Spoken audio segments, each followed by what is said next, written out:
जब से हमारे मोदी जी आए हुए हैं, आम गरीब लोगों को जो है इनका बहुत बेनिफिट मिला। अल्हम्दुलिल्लाह यहाँ पे कश्मीर में बहुत ज्यादा ये उन्होंने काम किए। जम्मू कश्मीर में अगर हालात ठीक हो गए हो ये मोदी जी के वजह से। उमर, राहुल और पाकिस्तान की कोई साठगांठ है क्या? कश्मीर पर पाकिस्तान के नापाक इरादे एक बार फिर सामने आए। पाकिस्तान से उमर और राहुल की कोई डील हुई है क्या? जी दोस्तों, ये सवाल आज पूरे देश में गूंज रहा है। पूरा देश जानना चाहता है कि जम्मू कश्मीर के अमन चैन को कौन छीनना चाहता है।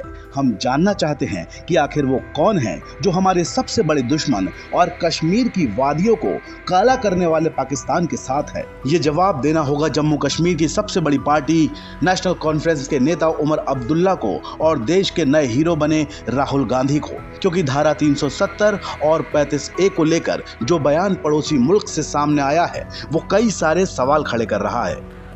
जम्मू कश्मीर से अनुच्छेद 370 पूरी तरह खत्म हो गया, लेकिन लगता है पाकिस्तान आज तक उसकी टीस में जी रहा है। यही वजह है कि अब उसने इसे लेकर कुछ ऐसा कह दिया जिसके बाद बीजेपी नेताओं ने कांग्रेस और नेशनल कॉन्फ्रेंस पर हमला बोला है। सबसे पहले आपको ये जानना जरूरी है दोस्तों कि पाकिस्तान ने ऐसा क्या बोल दिया जो सीधे तौर पर उमर अब्दुल्ला और राहुल गांधी को कटघरे में खड़ा कर रहा है। तो आइए पहले हम आपको ये बता देते हैं।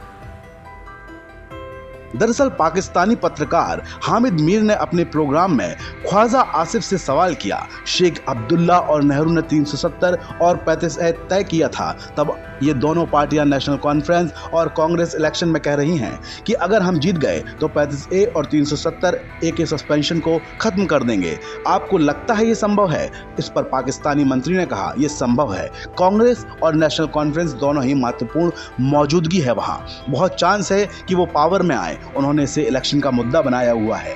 इसके आगे हामिद मीर ने कांग्रेस नेता का एक बयान भी सुनाया जिसमें वो कहीं भी अनुच्छेद 370 का जिक्र नहीं करते, लेकिन जम्मू कश्मीर को पूर्ण राज्य बनाने की मांग करते हैं। इसके बाद हामिद मीर ने कहा, क्या हम ये कह सकते हैं कि आज पाकिस्तान की सरकार और भारत की कांग्रेस और नेशनल कॉन्फ्रेंस एक पेज पर हैं? इसे लेकर ख्वाजा आसिफ ने कहा, इस मुद्दे यानी कि आर्टिकल 370 पर बिल्कुल हमारी भी यही डिमांड रही है कि कश्मीर का स्टेटस रिस्टोर किया जाए। तो अब आपको दोस्तों साफ हो गया होगा कि आखिर कश्मीर के रंग को फिर से लाल करने की साजिश कौन रच रहा है।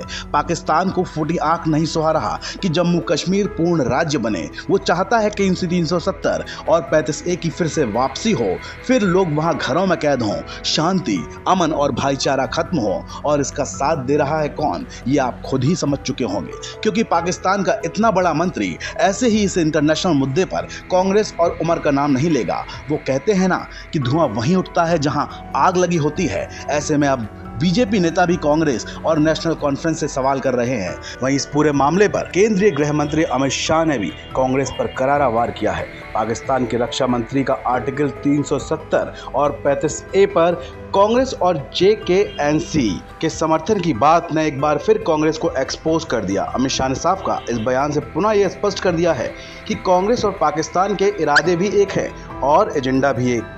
पिछले कुछ सालों से राहुल गांधी देशवासियों की भावना को आहत करते हुए हर एक भारत विरोधी ताकतों के साथ खड़े हो रहे हैं। एयर स्ट्राइक व सर्जिकल स्ट्राइक के सबूत मांगने हों या भारतीय सेना के बारे में आपत्तिजनक बातें करना हो, राहुल गांधी की कांग्रेस पार्टी और पाकिस्तान के शोर हमेशा एक से रहे और कांग्रेस का हाथ हमेशा देश विरोधी शक्तियों के साथ रहा। लेकिन कांग्रेस पार्टी और पाकिस्तान ये भूल जाते हैं कि केंद्र में मोदी सरकार है, इसलिए कश्मीर में ना तो आर्टिकल 370 वापस आने वाला है और ना ही आतंकवाद। बीजेपी नेता राम माधव ने एक्स पर लिखा है कि जम्मू कश्मीर के लोगों के लिए एक स्पष्ट चुनौती है ये।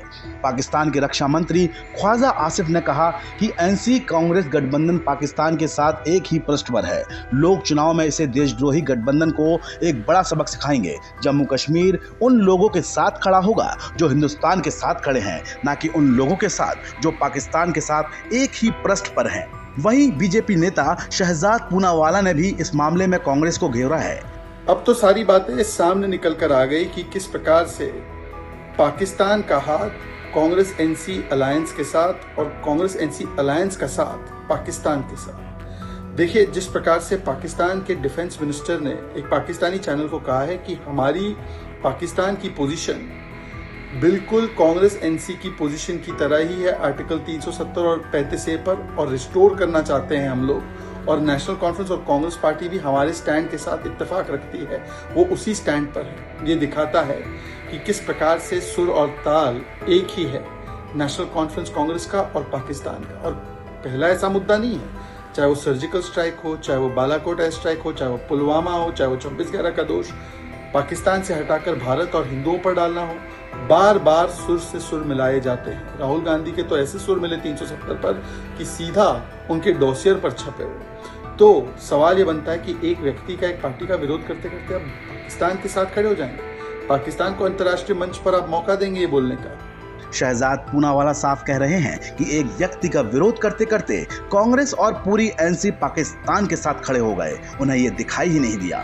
वहीं बीजेपी नेता अमित मालवीय ने भी ट्वीट कर एक करारा जवाब उन्हें दिया है। उन्होंने लिखा है कि पाकिस्तान एक आतंकवादी देश कश्मीर पर कांग्रेस और नेशनल कॉन्फ्रेंस की स्थिति का समर्थन करता है। जियो न्यूज पर हामिद मीर की कैपिटल टॉक पर पाकिस्तान के रक्षा मंत्री ख्वाजा आसिफ कहते हैं, जम्मू कश्मीर में 370 और 35A को बहाल करने के लिए पाकिस्तान और नेशनल कॉन्फ्रेंस कांग्रेस एक ही पेज पर हैं। ऐसा कैसे है कि पन्नू से लेकर पाकिस्तान तक राहुल गांधी और उनकी कांग्रेस हमेशा भारत के हितों के प्रतिकूल लोगों के पक्ष में दिखाई देती है।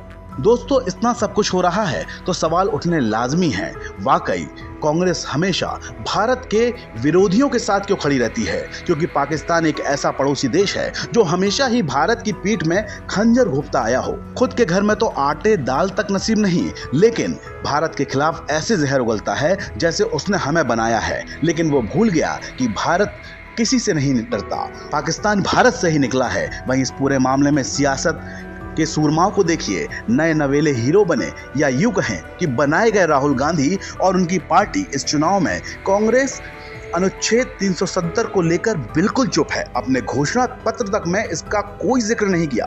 कांग्रेस ने जम्मू कश्मीर को पूर्ण राज्य का दर्जा दिलाने की बात कही। हालांकि कांग्रेस के साथ गठबंधन के साथी फारूक अब्दुल्ला की नेशनल कॉन्फ्रेंस अनुच्छेद 370 की बहाली और जम्मू कश्मीर को पूर्ण राज्य का दर्जा देने का जोर शोर से वादा कर रही है, जिसे लेकर बीजेपी की ओर से लगातार कांग्रेस गठबंधन पर निशाना साधा जा रहा है। लेकिन अब बड़ा सवाल यहाँ ये उठता है कि पाकिस्तानी मंत्री के जहर का जवाब राहुल गांधी देंगे या फिर अपने साथी उमर के साथ गलबैयां करते रहेंगे और धारा 370 पर चुप्पी साधे रहेंगे। क्योंकि कश्मीर की जनता ही नहीं, अब तो पूरा देश जानना चाहता है कि नेहरू के नवासे इस मामले में किसके साथ हैं। बाकी इस मामले में हर अपडेट देने के लिए हम आपके साथ हैं और उठाते रहेंगे आपकी बुलंद आवाज। और हाँ, कश्मीर हमारा है और हमारा ही रहेगा। यहां बात मैं पूरे कश्मीर की कर रहा हूं, आधे की नहीं। इस बात को ध्यान में रखिएगा। जय हिंद, जय भारत।